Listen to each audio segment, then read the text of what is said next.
Oi pessoal, tudo bom com vocês? Sejam todos muito bem-vindos e muito bem-vindas a mais um Conta Pra Eu, por Luana Paula.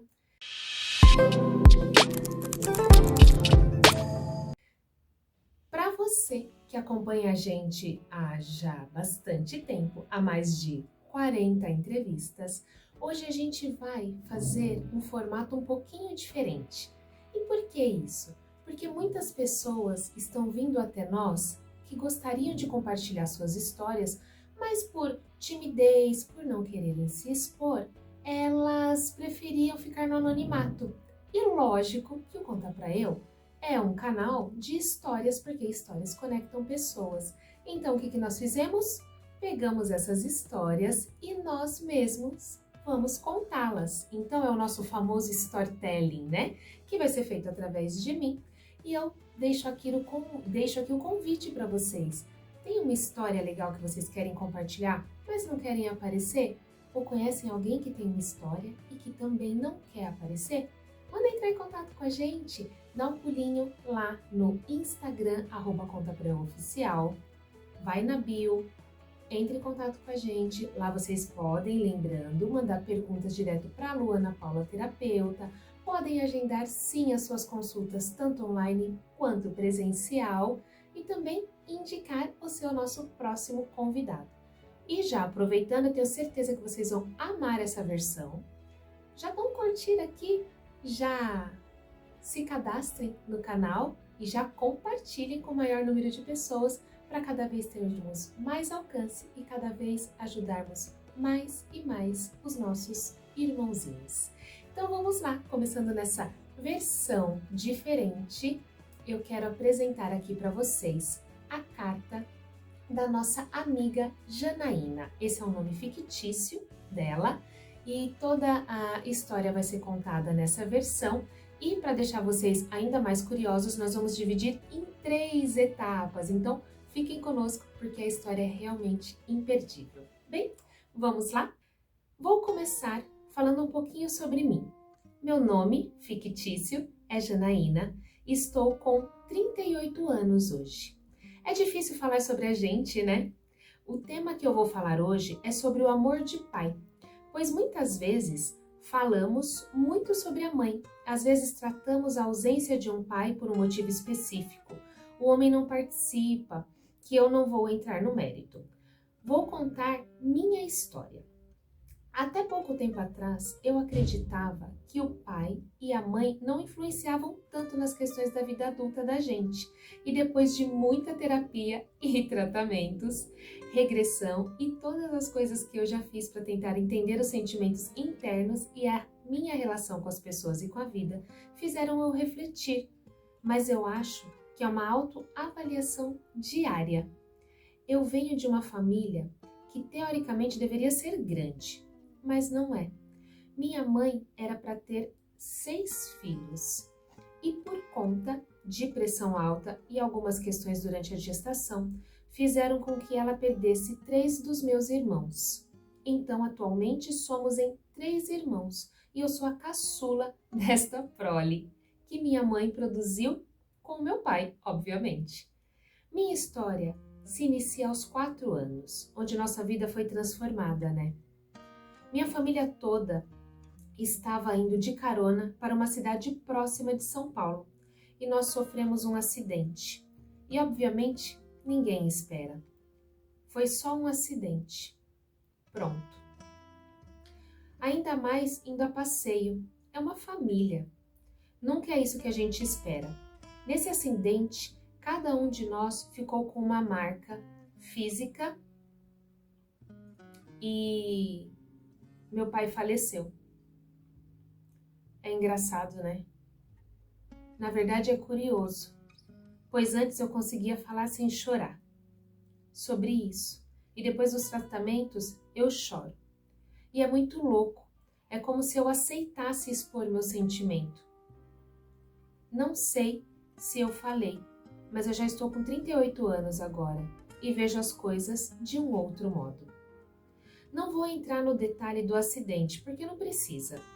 Então eu vou falar de tudo que eu sinto ou senti de lá para cá. Eu acho que depois de avaliar tudo, minha mãe teve que sair para trabalhar. E ela trabalhava em quase 3 empregos para poder manter a gente. Minha irmã mais velha meio que tomou um pouco o lugar da minha mãe, na questão da casa, da ordem, e eu e meu irmão do meio continuávamos fazendo as ações, mas sem muita responsabilidade, digamos assim. E com a falta do meu pai, que faleceu nesse acidente, ele teve um traumatismo craniano.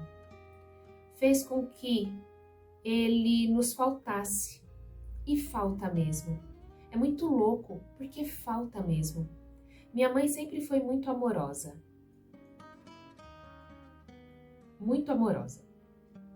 E eu acho que, apesar de tudo, na minha família, a gente sempre teve amor, né?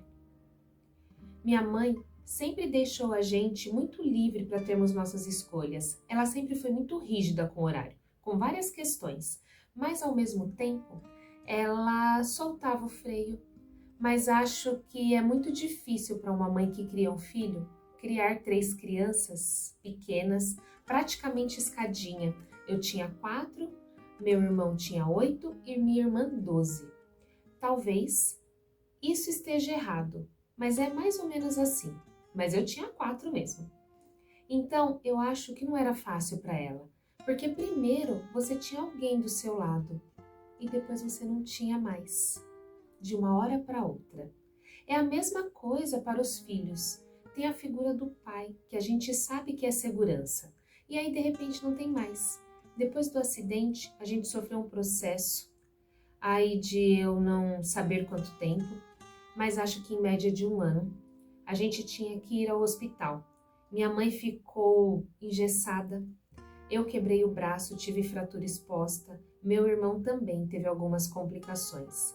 Minha irmã não teve nada, mas ela presenciou tudo aquilo. Então, ela ficou consciente durante todo o processo do acidente e acredito que consciente também durante toda a vida. Eu digo consciente porque ela viu, ela lembra do antes e do depois, do processo todo. E a gente foi crescendo. Minha mãe diz que eu sempre fui uma criança chorona. Igual hoje, como vocês podem ver. E eu fui crescendo e achava que dentro de mim eu entendia que pelo pouco tempo que eu passei com meu pai, para mim eram só 4 anos, isso é algo muito forte de se dizer.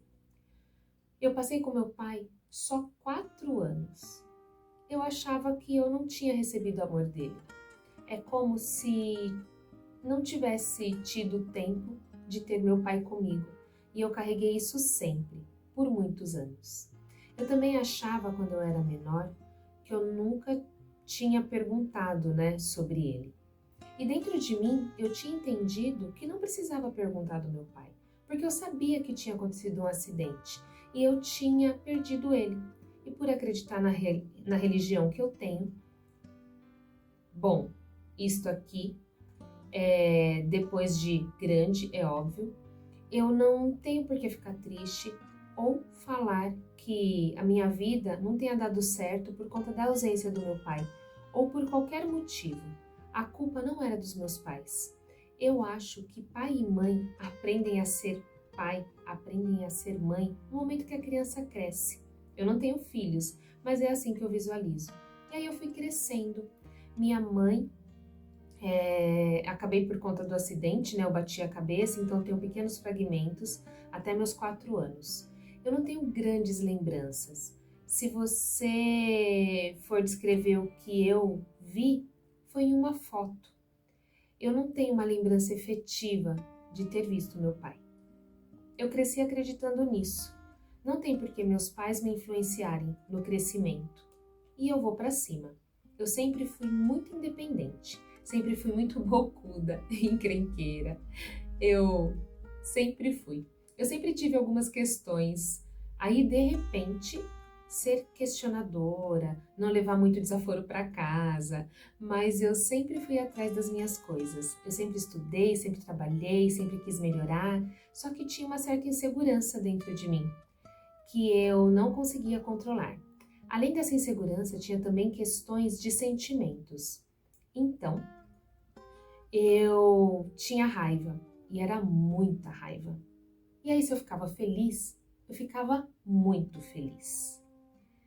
Se eu ficava triste, eu ficava muito triste.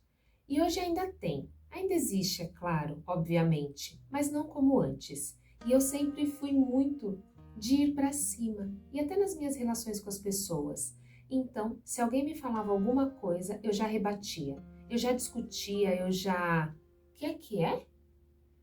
Não vou levar esse desaforo para casa. E é muito louco, porque quando a gente parte do princípio que internamente a gente se sente sozinho, você não tem o seu pai, é óbvio, você vai se defender. Você vai bater primeiro para perguntar depois o que estava acontecendo. E é óbvio, isso era um equívoco.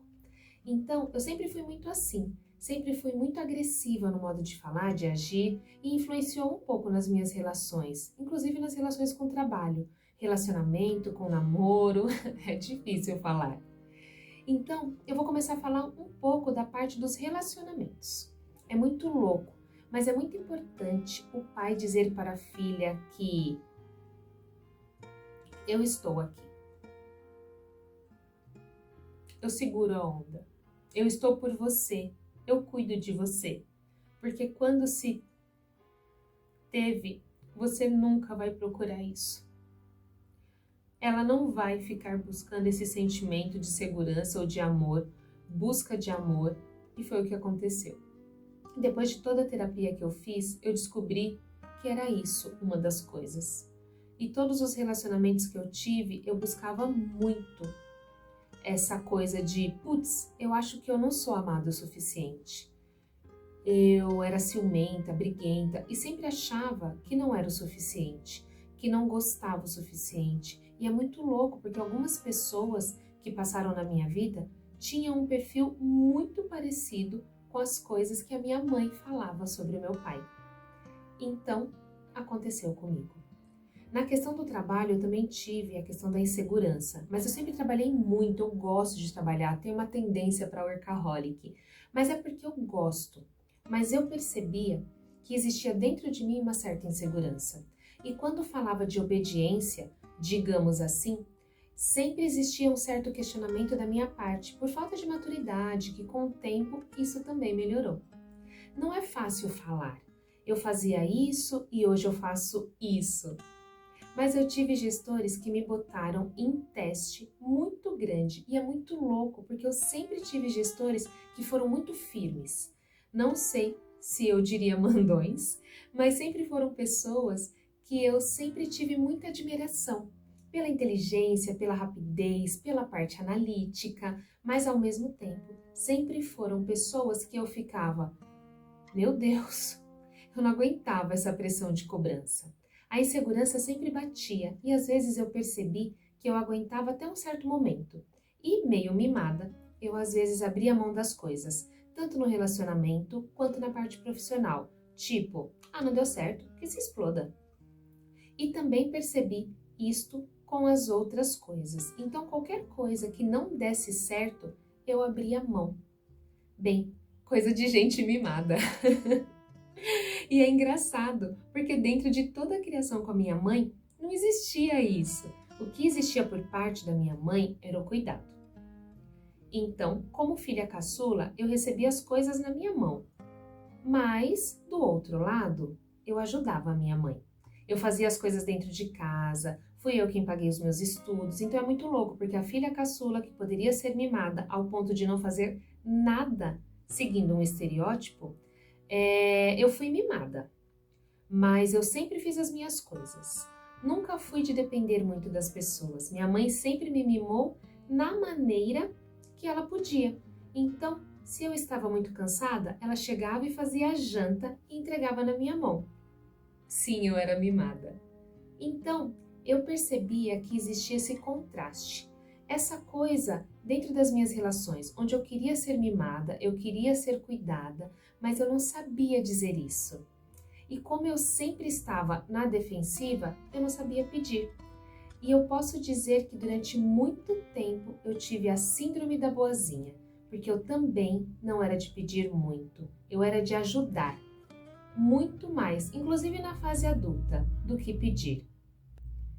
Bem, a gente vai parar um pouquinho essa história da Janaína por aqui e eu espero cada um de vocês no próximo Conta Pra Eu, por Luana Paula, para acompanhar o desfecho desse bate-papo maravilhoso.